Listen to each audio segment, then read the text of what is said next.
Hello, hello! Na-miss ko magluto kaya magko-cooking video muna tayo ngayon. Katulad ko din ba kayo na sobrang mahilig sa kakanin? Parehas kasi kami ni Clay na mahilig sa kakanin kaya naman last time ay nag-request siya na gumawa daw ako ng palitaw sa mais. Ito namang palitaw sa mais ay parang mix-mix na siya ng iba't ibang uri ng kakanin like bilo-bilo, ginatan, maha blanca, at palitaw. Madali lang din itong lutuin at napakadaling mahanap ang mga ingredients. So, kailangan mo lang ng glutinous flour, condensed milk or sugar, cream-style corn, whole kernel corn, coconut milk, roasted sesame seeds, at sago. So, ang first step ay kailangan muna natin gawin yung mga palitaw. So, kailangan natin ng isang malaking bowl, ilagay nyo doon yung 500 grams or 400 grams ng glutinous flour, lagyan ng konting tubig, at gagawin natin siyang dough. Hindi ko na nasukat kung gaano kadami yung nilagay kong tubig sa glutinous flour, kaya tansyahin nyo na lang. Basta kailangan lang natin siyang ma-form into a dough ball at para naman ma-form siya into bilog-bilog or yung shape ng palitaw. So basically, kung nakagawa ka na ng bilog-bilog, ganong texture lang din ang paggagawa ng palitaw. And mag-scoop out lang kayo siguro mga 1 tablespoon ng dough at i-flat nyo siya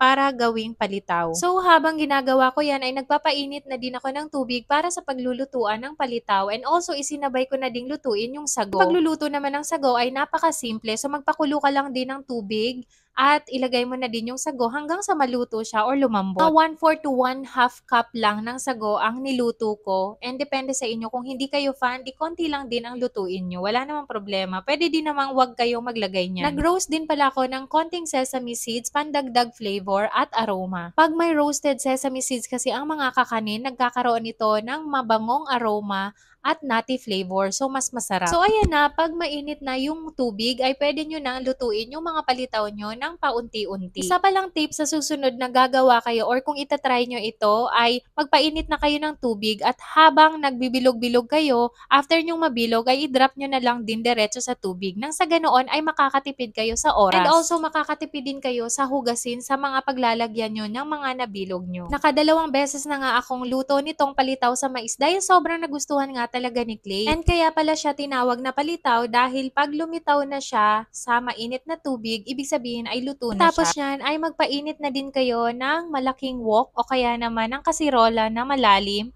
at ilagay nyo na yung 2 cans ng coconut milk. Then, pag medyo mainit na yung coconut milk, ay ilagay nyo na din yung cream-style corn and also ilagay nyo na din yung condensed milk. Isunod nyo na din yung whole kernel corns. Sa pampatamis pala, it's up to you kung uubusin nyo yung isang lata ng condensed milk o kaya naman half lang ng condensed milk at lagyan nyo na din lang ng konting sugar. After that, ay ilagay nyo na yung niluto nyong sago and also isunod nyo na din yung sesame seeds. After that, ay ilagay nyo na yung mga naluto nyong palitaw and hayaan itong kumulo. Usually naman, pag kumulo na yan, ay pwede na siyang kainin. Pero depende pa rin sa inyo kung gaano kalapot ang gusto nyong texture. So, ayan na. Pagpatapos na, ay ilagay nyo lang din nga yung roasted sesame seeds and pwede nyo na nga yang i-enjoy. Alam nyo bang, last week ko lang din ito niluto and then just after 1 week, pakaubos lang nga niyan, ay nagpagawa nga ulit si Clay dahil sobrang nagustuhan niya talaga. So, I hope nag-enjoy kayo sa vlog natin for today and sa mga magta-try nito, let me know how it goes. See you again next vlog. Bye!